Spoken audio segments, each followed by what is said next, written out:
Hello welcome back everyone. स्वागत है एक बार फिर से आपका आज की इस कहानी में। मेरी जुबानी स्टार्ट करते हैं बॉस। आज हम बात करेंगे एनसीईआरटी के next chapter, that is important chapter माना जाता है। वैसे तो उससे पिछले कुछ सालों से कम ही क्वेश्चन पूछे जा रहे हैं, दैट इज थर्मोडायनामिक्स। बट चूंकि हम एनसीईआरटी की प्रॉब्लम की बात कर रहे हैं तो अगर यहाँ से क्वेश्चन आता है तो आप सबको पता है एक्सट्रैक्ट होके आएगा या एज इट इज पूछा जाएगा, तो हमने तो उसको सॉल्व करना है ना।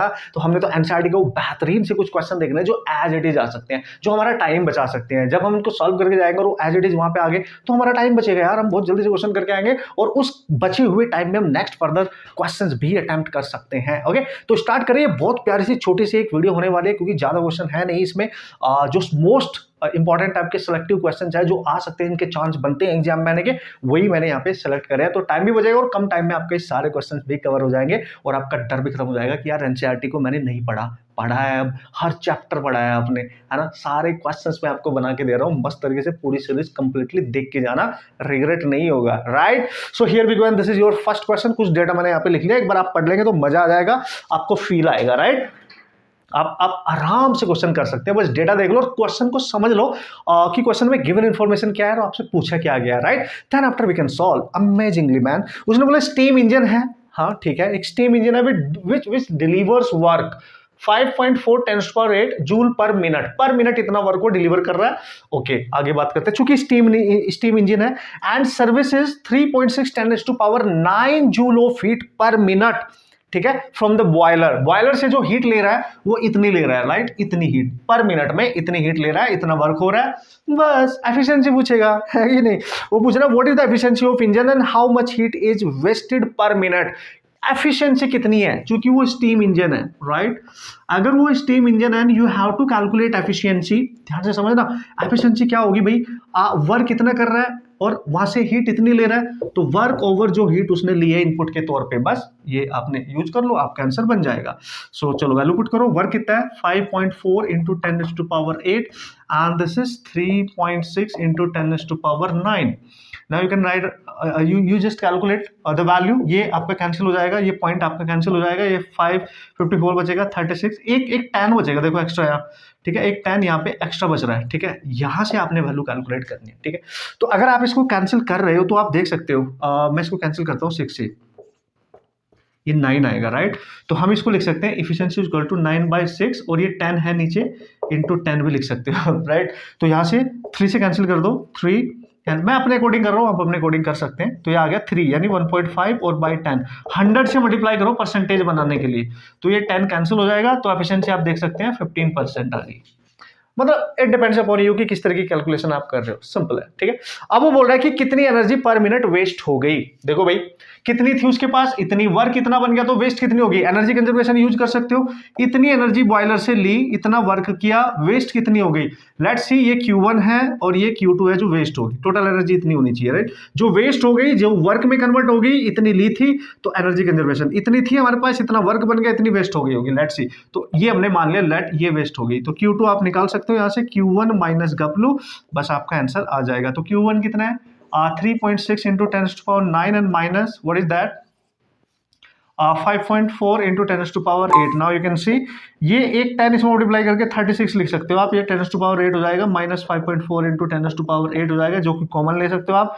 10⁸, 36 माइनस 5.4 सब्ट्रैक्ट कर सकते हो आप। राइट, अब इसको आप सब्ट्रैक्ट करके लिख सकते हैं, तो 10⁸ × 30.6 आपको दिख रहा होगा। ठीक है, तो इतनी जूल है, ठीक है, इतनी जूल पर मिनट आपकी वेस्ट हुई होगी। Right, now you can see and you just check it out.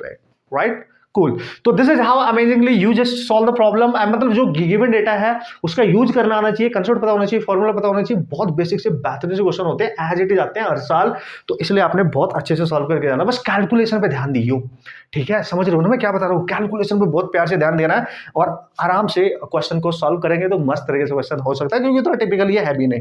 तो बेहतरीन से कुछ क्वेश्चन मैंने जैसे मैंने बोला सिलेक्ट करे हैं आपके वास्ते इस particular chapter, thermodynamics and KTG. Yes, KTG के भी कुछ क्वेश्चन मैं डिस्कस करूंगा, ज्यादा तो नहीं है, 1-2 क्वेश्चन होंगे, उसके हम डिस्कशन कर लेंगे, दैट्स इट। ओके, राइट, तो क्वेश्चन नंबर 2 की बात कर लेते हैं boss. Okay, so here we go and this is question number 2। Same type का क्वेश्चन है वैसे तो, बस थोड़ा सा डेटा डिफरेंट है, पूछने का तरीका अलग है, बट सेम टाइप का है जो मैंने सेकंड पार्ट इसमें करा है। ठीक है, एक बार पढ़ लेते हैं। उसने बोला इलेक्ट्रिकल हीटर है, supply heat to a system at a rate of 100 watt. एक इलेक्ट्रिकल हीटर है जो एक हीट सप्लाई कर रहा है, राइट, हीट सप्लाई कर रहा है कितने 100 वॉट, वॉट का मतलब होता है जूल पर सेकंड, मतलब पावर, तो हमने जूल पर सेकंड में यहाँ पे ध्यान देना, इतनी हीट सप्लाई कर रहा है और वर्क कर रहा है 75 जूल पर सेकंड का वो वर्क कर रहा है, ऐसा क्वेश्चन में उसने बोला if the system perform a work at a rate of 75 joule पर सेकंड, मतलब उसका जो वर्क करने का रेट है वो 75 जूल है पर सेकंड, राइट, तो ये वर्क है उसका, हीट भी दे दी, वर्क भी दे दिया, उसने बोला at what rate is the internal energy increasing, तो बोल रहा है at what rate internal energy increasing, so basically we have to calculate internal energy, है ना, जूल पर सेकंड में। देखो भाई एनर्जी कंजर्वेशन क्या बोलता है, एनर्जी कंजर्वेशन बोलता है ये जो हीट उसने सप्लाई करी है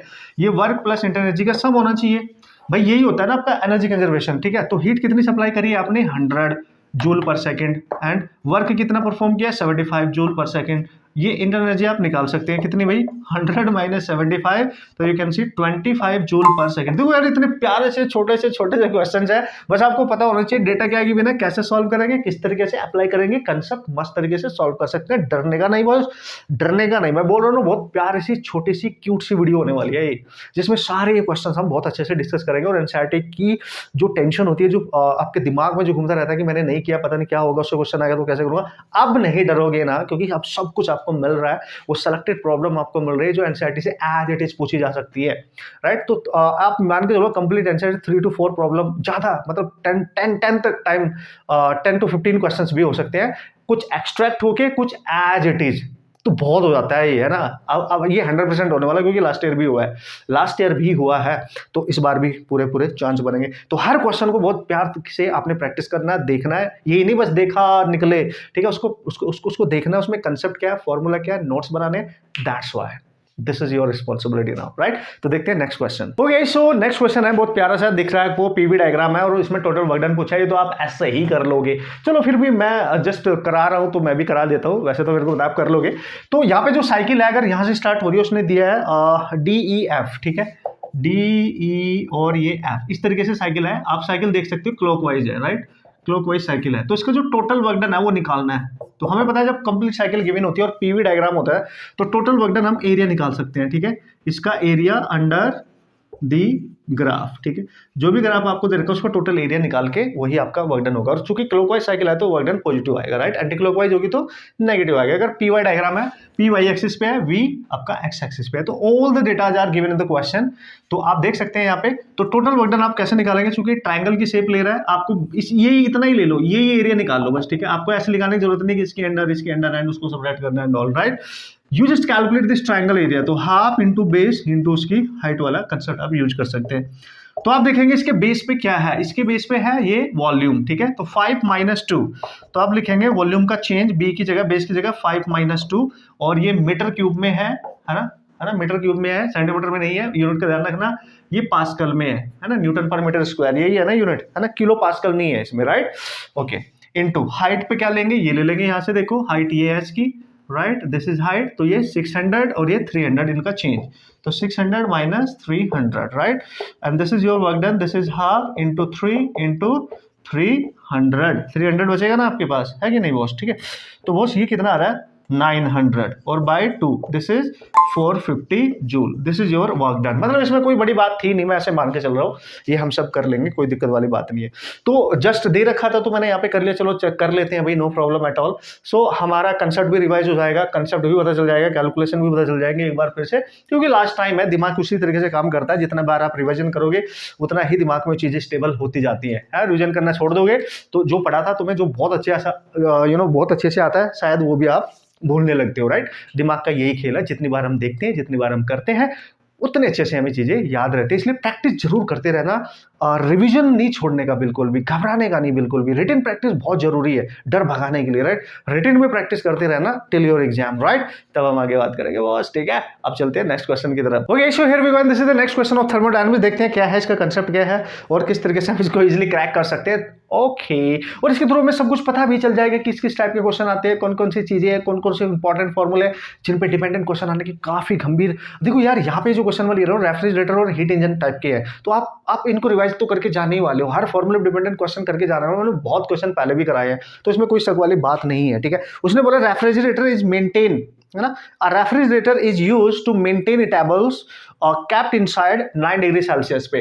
तो रेफ्रिजरेटर 9 डिग्री सेल्सियस पे टेबल्स को एक तरीके से एक टेम्परेचर पे मेंटेन करने के लिए यूज किया जा रहा है। और जो जो कम वाला टेम्परेचर होता है, टी लो टेम्परेचर जो होता है ना, वो 9 डिग्री सेल्सियस, जैसे उसका इनसाइड टेम्परेचर दे रखा है, इसको हमेशा हम T2 मानेंगे, ये ध्यान रखना। मतलब हम मान रहे हैं जस्ट फॉर कि हम फॉर्मूला किस तरीके से याद रखेंगे, right. If room temperature 36 degree Celsius, जो रूम टेम्परेचर, ठीक है, जो रूम टेम्परेचर है आपका वो ज्यादा होगा ऑब्वियसली, तो उसको हम T1 मानेंगे। वैसे जो हाई टेम्परेचर उसको T1 मानना है ना, दैट इज 30 डिग्री सेल्सियस, ठीक है। ये हमेशा याद रखना, मतलब ये आपको याद रखना पड़ेगा कि T1 किसको माने और T2 किसको माने, right. This is 30 degree. Then what is the coefficient of performance, बहुत इजी है, डायरेक्ट फॉर्मूला बेस्ड है।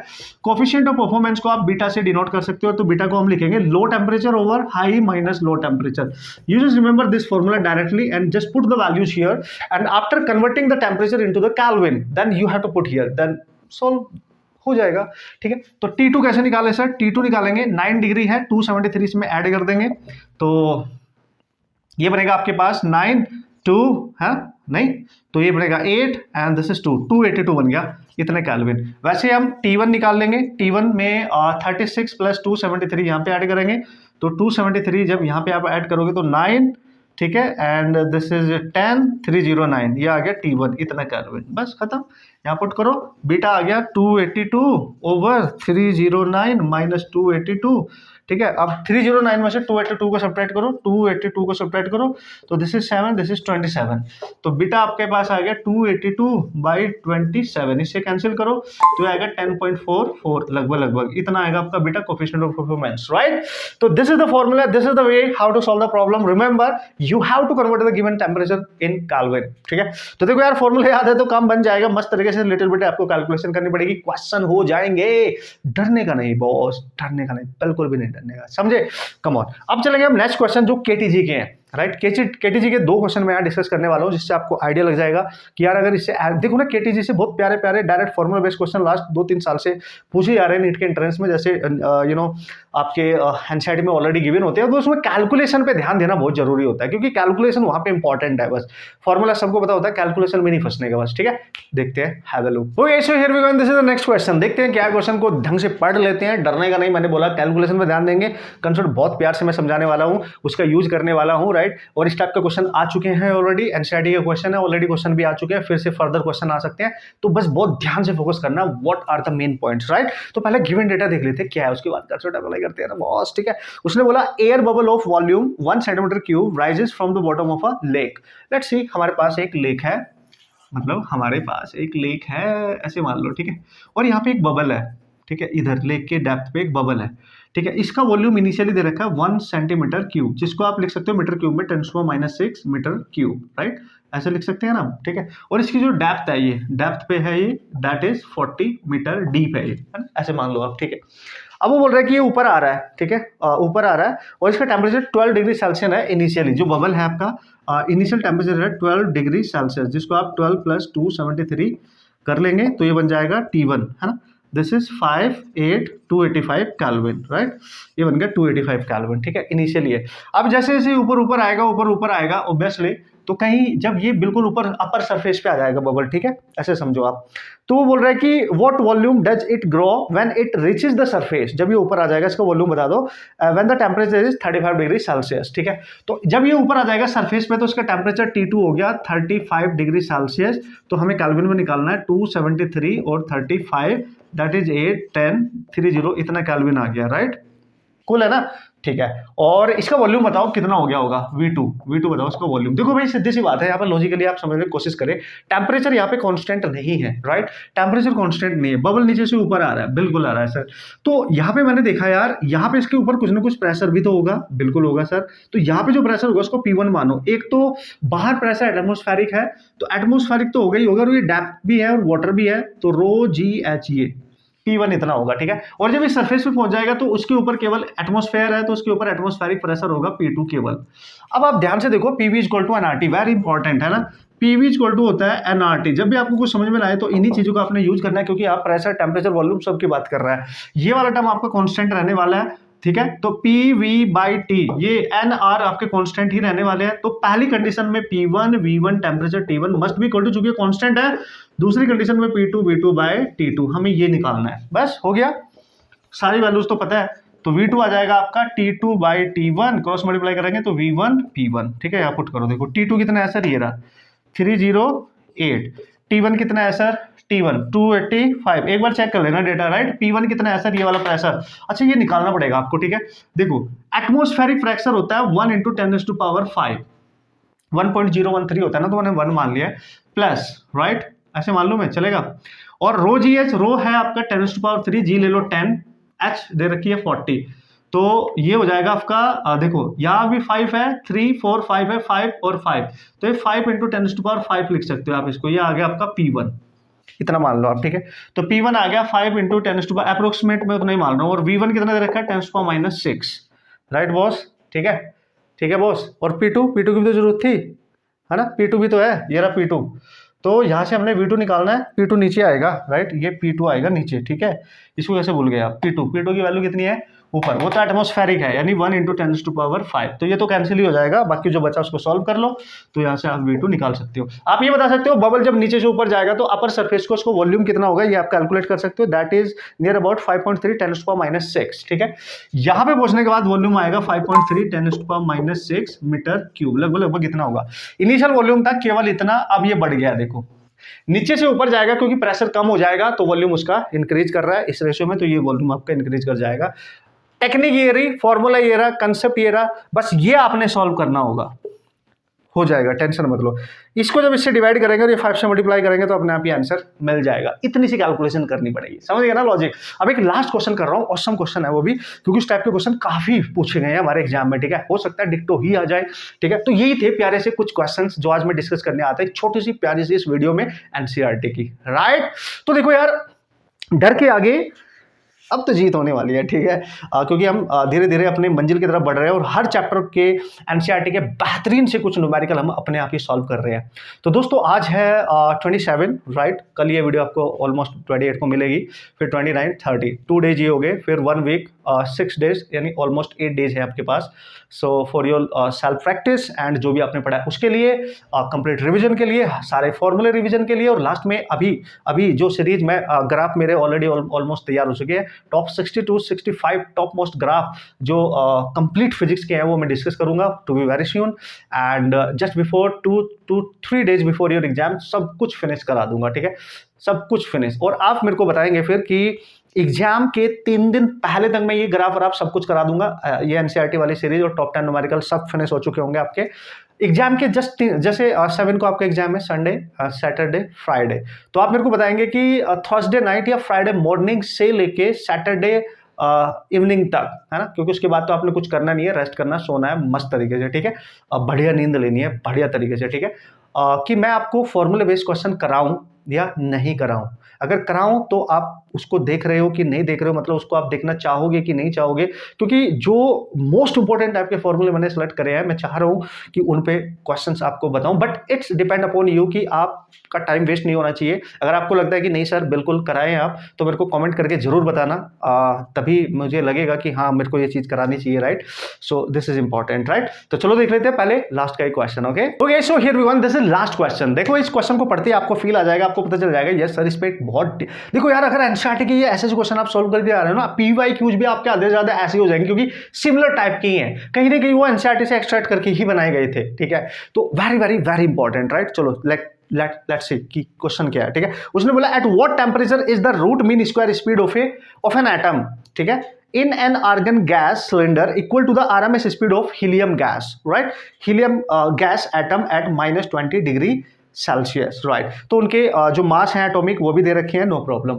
तो आरएमएस स्पीड की बात करें सबसे पहले, तो किसी भी गैस के लिए अगर बात करेगा तो मैं लिख देता हूं, आरएमएस स्पीड होती है √3RT/m, और ये इसका मोलिकुलर जो भी मास है वो हम यहाँ पे ले सकते हैं। ये वैल्यू आपकी कांस्टेंट है, ये टेम्परेचर है। तो very clearly now you can C gas अलग अलग है, टेम्परेचर सेम ही दे रखा है क्या, नहीं, एट वो टेम्परेचर अलग अलग है, राइट। सो हम की सेम हो जाए तो लेट्स सी मैं पहले आर्गन के लिए स्पीड ले रहा हूँ, फिर मैं हीलियम के लिए स्पीड ले रहा हूँ, राइट, और उनको मैं सेम कर रहा हूँ, तो टेम्परेचर बताना है। तो जब आर्गन के लिए मैं लिखूंगा तो लिखूंगा 3RT4 आर्गन ओवर उसका मोलिकुलर जो एटॉमिक मास दे रखा है वो कितना दे रखा है आर्गन के लिए, एटॉमिक मास ऑफ आर्गन 39.9, तो हम लिखेंगे 39.9, नियर अबाउट 40 ले सकते हो आप अप्रोक्सीमेट अगर आंसर करना है, राइट। और यहाँ पे लिखेंगे अंडर रूट ऑफ 3RT, और इसका T दे रखा है आपको, हीलियम वाली का T दे रखा है आपको, ठीक है, T ऑफ हीलियम, चलो बाद में पुट करेंगे, और इसका दे रखा है 4, ठीक है, इसका एटॉमिक मास आपको दे रखा है 4U यूनिट में, तो कन्वर्ट करोगे भी तो U तो कैंसिल ही हो जाएगा, राइट। तो आप देखेंगे इसका स्क्वायर कर दो बोथ साइड, जब स्क्वायर करोगे तो 3RT of argon over 39.9 and this is 3RT of helium over 4, तो ये तो हो गया आपका cancel, right guys. So at what temperature, उसने बोला at what temperature is the root mean square speed of an atom in argon gas is equal to the RMS speed of helium at this, तो argon का temperature निकालना है, ये दे रखा है, ये कितना दे रखा है सर, T ऑफ हीलियम दे रखा है 273 में ऐड करेंगे जो दे रखा है -20, तो ऑब्वियसली 253 आपके पास बचने वाला है ना, 253 बचेगा, right.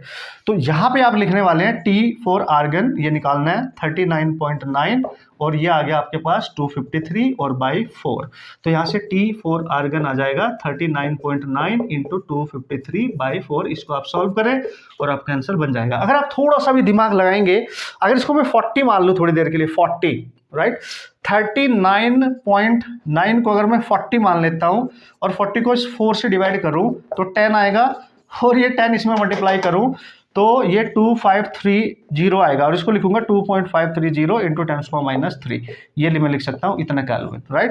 This is the answer, है ना, दिस इज द आंसर। तो अगर आप मान रहे हो 39.9 तो ये 2.5 की जगह 5 तो जाएगा ही क्या, 2 आ जाएगा लगभग, तो आंसर आपका इसको सॉल्व करने के बाद इतना ही रहेगा, 2.52 के आसपास लिख लो, बस 2 के आसपास, ठीक है, क्योंकि थोड़ी वैल्यू कम है, मैंने इसको अप्रोक्सीमेट माना है, इतना केल्विन टेम्परेचर होने वाला है, 2.52 10⁻³ केल्विन, जो कि आंसर गिवन है, right. Oh wait, no, this is not -3 क्योंकि मैंने पॉइंट लगाया है तो plus, my mistake man, my mistake, this is +3, right. मैं भी सोचू ये माइनस में कैसे चला गया, पावर इतना कम टेम्परेचर कैसे हो गया, right. So this is your temperature, right, एक बार चेक जरूर कर लिया करो यार, ठीक है। तो this is the concept and this is how you can solve the questions of this type. तो ये कुछ क्वेश्चन थे बेहतरीन, जो केटीजी के 2 क्वेश्चन मैंने यहाँ डिस्कस करे, क्योंकि इससे ज्यादा इसमें बन नहीं रहे थे, तो मुझे लगा कि यहीं से क्वेश्चन अगर बनेगा तो यहीं से आ सकता है। अदरवाइज केटीजी के जितने मोस्ट इंपॉर्टेंट टाइप के फॉर्मूले वो तो सब आप रिवाइज करके जाने ही वाले हैं, उन पर डिपेंडेंट क्वेश्चन करके आप जाने वाले हैं दोस्तों। तो धीरे धीरे विद इन 2 डेज ये आपका फिनिश भी हो जाएगा, आपका एनसीईआरटी, आपके टॉप 10 न्यूमेरिकल प्रॉब्लम, उसके बाद आपके ग्राफिकल क्वेश्चन स्टार्ट हो जाएंगे, और ग्राफिकल क्वेश्चन ऑलमोस्ट मैं विद इन 2 to 3 डेज में फिनिश कर दूंगा सारे के सारे, ठीक है। उसके बाद लास्ट के 3 डेज में, जैसे कि मैंने आपको बोला, आप मेरे को बताएंगे कि फॉर्मूला बेस्ड क्वेश्चन आप top 100 at least formula based question आप चाहते हैं, तो मेरे को आप कमेंट करके जरूर बताएं, ठीक है। मैं हमेशा चाहूंगा कि मैं आपकी हेल्प करूं, आपके टाइम की कदर करूं, क्योंकि आपका टाइम बिल्कुल भी वेस्ट नहीं होना चाहिए। बस फिजिक्स में बहुत ऑसम स्कोर आपकी तरफ से मेरे को चाहिए, है ना, और आपका सिलेक्शन होना चाहिए, राइट, और फिर मजा आएगा, फिर अच्छा लगेगा, ओके। सो खुश रहना, मेहनत करते रहना, बिल्कुल भी प्रैक्टिस मत छोड़ना, और ये जो आप बोलते रहते हो कि यार सर अब मेरे से नहीं होगा, मेरे से क्वेश्चन नहीं हो रहे हैं एंड ऑल, और अब तो मेरे को डर लग रहा है, मैं सब भूल रहा हूँ या भूल रही हूँ, तो ये नहीं करना है, क्योंकि आप अपने दिमाग को खुद बता रहे हो कि ये सब मेरे साथ हो रहा है। आप ये बोलो कि नहीं हो जाएगा, आप सोचो ही मत उस एग्जाम के बारे में, जस्ट डू योर वर्क, कि जो आप कर रहे हो, आप प्रैक्टिस करना आपका काम है, करते रहो पॉजिटिविटी के साथ, चीज़ों को लर्न करने की कोशिश करो, चीज़ों को आप रिटन प्रैक्टिस में लाने की कोशिश करो, ठीक है। उनसे क्वेश्चंस रिटन में करो, है ना, केवल याद नहीं करना, रिटन में करना है, तो दिमाग करेगा काम, टेंशन नहीं लेने का, ठीक है। पॉजिटिव थॉट देने हैं अपने दिमाग को, ये बहुत जरूरी है, ये काम करेगा, ये करके देखो, राइट, ओके। खुश रहो, प्रैक्टिस करते रहो, एग्जाम को फोड़ के आएंगे, डोंट वरी। डर होता है लेकिन भगाएंगे भी हम ही, राइट। आपको अपने दिमाग को खुद भी कंट्रोल करना पड़ेगा, और अपनी नेगेटिव एनर्जी को खुद भी कंट्रोल करना पड़ेगा, क्योंकि आपने बहुत प्रैक्टिस करी है, इसमें कोई शक नहीं है, ये बिलीफ अपने आपको देना पड़ेगा, ओके। मैं आपके साथ हूँ, एग्जाम तक रहूँगा, आपका एग्जाम अच्छा होगा, इसके लिए हम प्रार्थना भी करेंगे, और हम मेहनत भी कर रहे हैं, प्रैक्टिस भी कर रहे हैं, तो यार ऑब्वियसली पॉजिटिव एनर्जी के साथ ये मैसेज जाता है, और वो इसको एक्सेप्ट करेंगे, और हमारा अच्छा ही एग्जाम होगा, right. And all the best.